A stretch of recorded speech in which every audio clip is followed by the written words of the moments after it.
सभी उपस्थित पुण्यात्माओं, परमात्मा के मुख्य नाम का सभी उच्चारण करेंगे।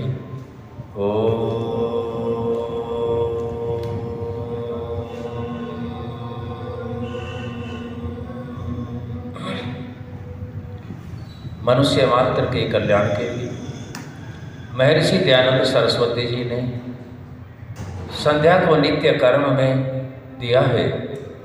उसी को हम समझाने का प्रयास कर रहे हैं, जिसमें प्राणायाम के मंत्र को हम समझ रहे हैं। आज पुनः ओम तपः इस शब्द पर फिर विचार करते हैं। पूरा प्राणायाम मंत्र है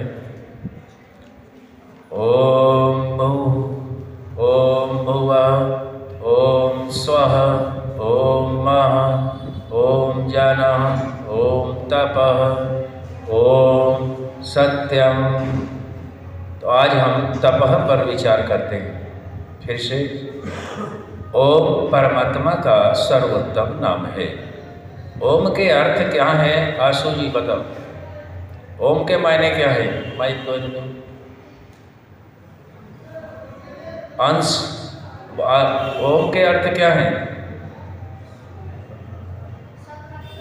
माइक खोलो बेटा। रक्षक। ओम के अर्थ हैं सर्व रक्षक। बहुत बढ़िया। और तपः, तपः का अर्थ क्या है? राज कपूर जी बताएंगे। तपः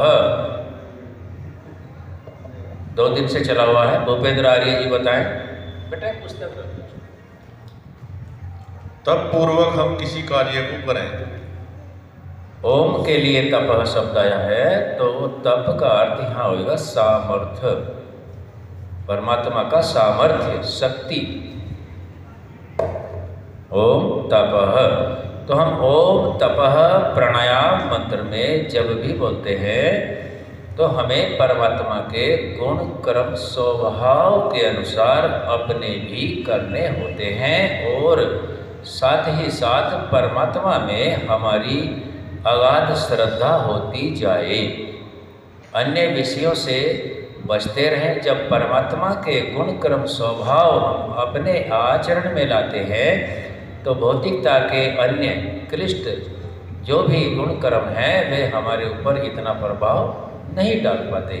तो इसलिए हमें इन नियमों को, संध्या के प्रकरण को प्रातः स्वयं उत्तम कर्म मानते हुए, नित्य कर्म मानते हुए, परम धर्म मानते हुए मनुष्य मात्र के लिए विशेष कार्य करने की योजना पहले से ही रखनी होती है, तभी हम आगे बढ़ सकते हैं। अब तपः का अर्थ है सामर्थ्य। तो परमात्मा का सामर्थ्य क्या क्या होता है, जहाँ तक हम जानते हैं। एक प्रश्न रख लेते हैं, ध्यान देंगे सभी छोटे बड़े बच्चे, थोड़ा अलग अलग होकर बैठे। भूमि, साथ ध्यान से सुनो। तपः का अर्थ है सामर्थ्य, शक्ति, है ना। तो परमात्मा की शक्ति है कि परमात्मा हमारे अंदर रहता है और बाहर भी रहता है। परमात्मा हमारे अंदर और बाहर रहता है। ये बातें सही है कि गलत है? भूमि, भूमि बताओ। सही है। सही है, परमात्मा अंदर और बाहर भी रहता है। अगला प्रश्न है, ध्यान से सुनो। परमात्मा हमारे सभी कार्यों को जानता है, हाँ या ना? हाँ। जानता है। ये जो आप यहाँ खटर पटर करते रहते हो ये भी देखता है। जैसे हम कार्यक्रम में अपना बातचीत करते हैं, संध्या के प्रकरण को समझते हैं, और आप ये इधर उधर झांकते हो, ये भी देखता है परमात्मा? बोलो, ये भी जानता है या नहीं जानता? जानता है। जानता है। तो आप परमात्मा से डरते हो या नहीं डरते हो? डरते हैं। तो फिर ये खटर पटर क्यों करते हो? इसका मतलब डरते नहीं है। ध्यान रखेंगे, परमात्मा हमारे चारों ओर है और हम ज्ञान के लिए यहाँ उपस्थित होते हैं। क्यों अंश जी, ऐसा ही है ना? ज्ञान के लिए होते हैं। और सामर्थ्य क्या है? ये बताओ, शरीरों का, किसका? शरीरों का आत्मा के लिए चयन कौन करता है? शरीर कौन देता है आत्मा को? भूपेंद्र आर्य जी बताएंगे। परमपिता परमात्मा। परमात्मा शरीरों का चयन करते हैं। तो ये क्या है? परमात्मा का एक सामर्थ्य है, शक्ति है। अगला प्रश्न है, आंसू उत्तर देंगे, अंसारी उत्तर देंगे। परमात्मा ज्ञानवान है या नहीं है? ज्ञानवान है। परमात्मा ज्ञानवान है। और इसका हम एक सामर्थ्य और बढ़ाया है, ज्ञानवान है। हम कैसे समझें कि परमात्मा ज्ञानी है? कोई उदाहरण बताओ। वो बहुत शक्तिशाली है।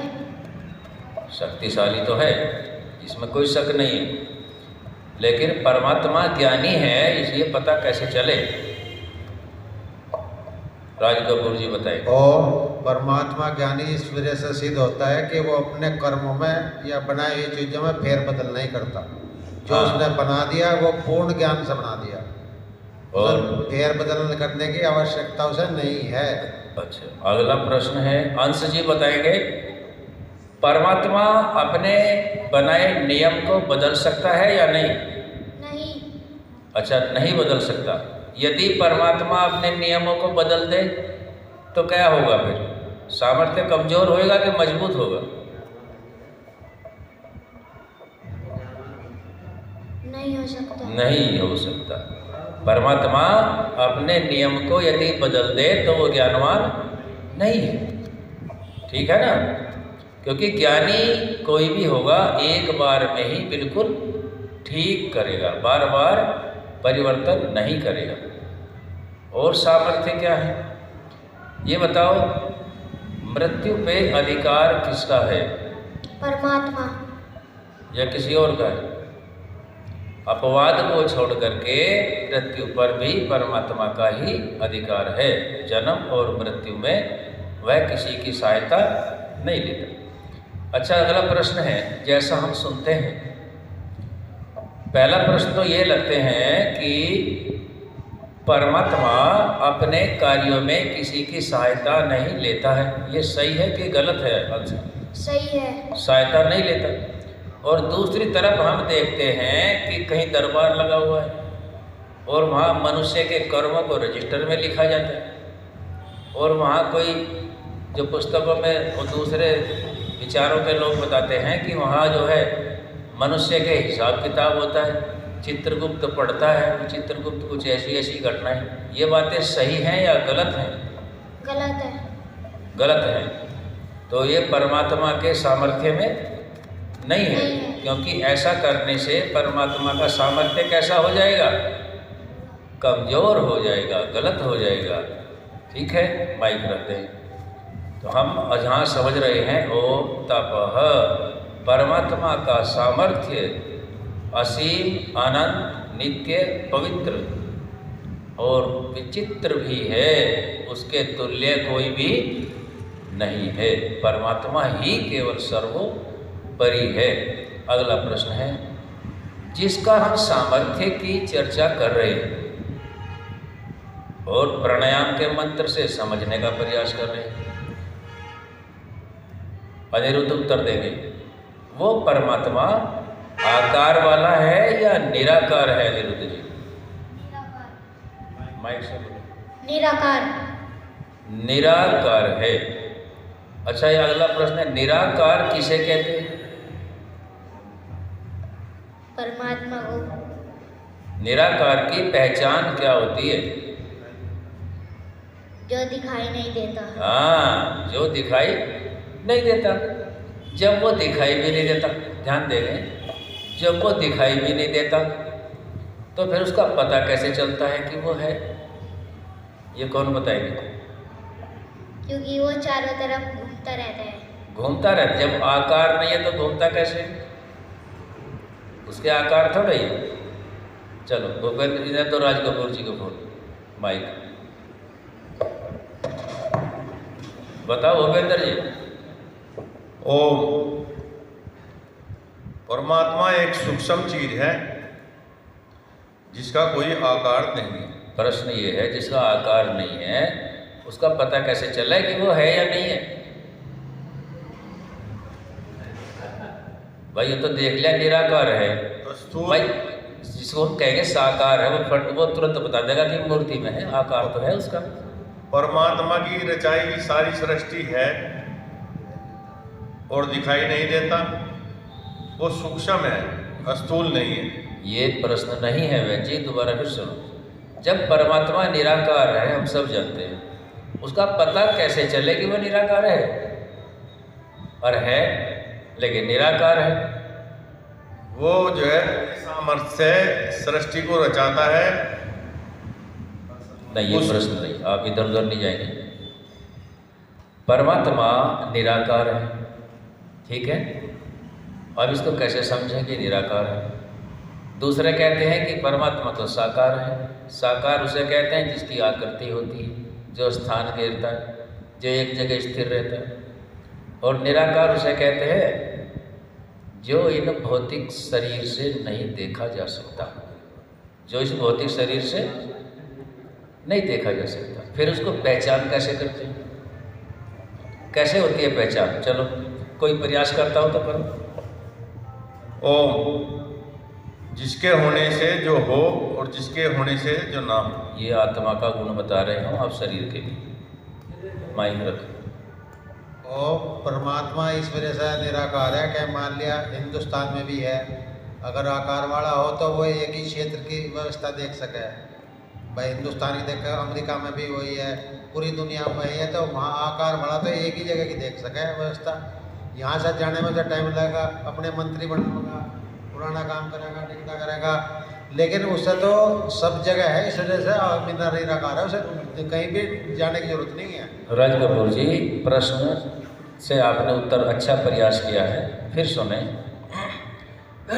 परमात्मा को दो रूपों में मानते हैं पूरी दुनिया में। कुछ लोग कहते हैं कि वो तो आकार वाला है इसलिए हम उसकी तस्वीर बना लेते हैं, और जो दूसरे हैं वैदिक धर्म के मानने वाले, ऋषि ध्यान के अनुयायी, ऋषियों मुनियों के, वो कहते हैं कि निराकार है। परमात्मा निराकार है, इसको कैसे जाने? प्रश्न ये। और परमात्मा इन भौतिक, ये शरीर कैसा है? भौतिक है। भौतिक उसे कहते हैं जो भूतों के अंशों से मिलके बना। भूत कितने होते हैं? 10 होते हैं, 5 सूक्ष्म भूत और 5 महाभूत, और अन्य भी सामान है बहुत सा जो स्थूल भूत बनने से पहले परमात्मा बनाते हैं। तो प्रश्न वही है, परमात्मा का अनुभव कैसे करें कि वो निराकार है? देखो प्रश्न सुनो ध्यान से। आपके शरीर में बुद्धि है, बोलो है कि नहीं? माइक से बोलो। बुद्धि है? मन है? आत्मा भी है? अब यहाँ से विचार करो, आत्मा दिखाई देने वाला सामान तो नहीं है? नहीं। लेकिन है?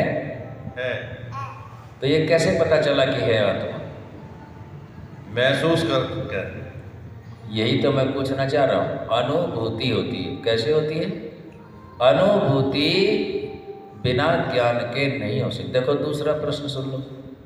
जो आकार वाले परमात्मा को मानते हैं उनको भी सपने में वही आकार की अनुभूति होती है। बहुत लोग कहते हैं हमें भगवान आए सपने में, हमें नु कहा फलाना बात रखी, ये रखी। तो निराकार वालों को अनुभूति ज्ञान से होती है, स्वप्न में नहीं। कैसे होती है? ज्ञान से। और ज्ञान के लिए मन, बुद्धि, चित्त, अहंकार, जो अपनी शक्तियां हैं, ज्ञानेंद्रिय, कर्मेंद्रियां और 5 सूक्ष्म भूत, तो परमात्मा की अनुभूति निराकार रूप में करने के लिए अपने इस भौतिक स्थूल शरीर को अलग करना होगा। अलग ऐसे नहीं कि इसको नष्ट कर दिया जाए, नहीं। ज्ञान से, बुद्धि के निर्णय से विवेक को प्राप्त करते हुए, किसको प्राप्त करते हुए? विवेक को, जहाँ सत्य असत्य, धर्म अधर्म, कर्तव्य अकर्तव्य तीनों का ज्ञान यथावत हो जाए, वहाँ विवेक होगा। और विवेक जब हो जाए, जब विवेक जागृत हो जाएगा तो कोई भी सांसारिक कर्म पिक्चर की तरह उस समय चलने से बंद हो जाएगा। वहाँ अनुभूति होती है।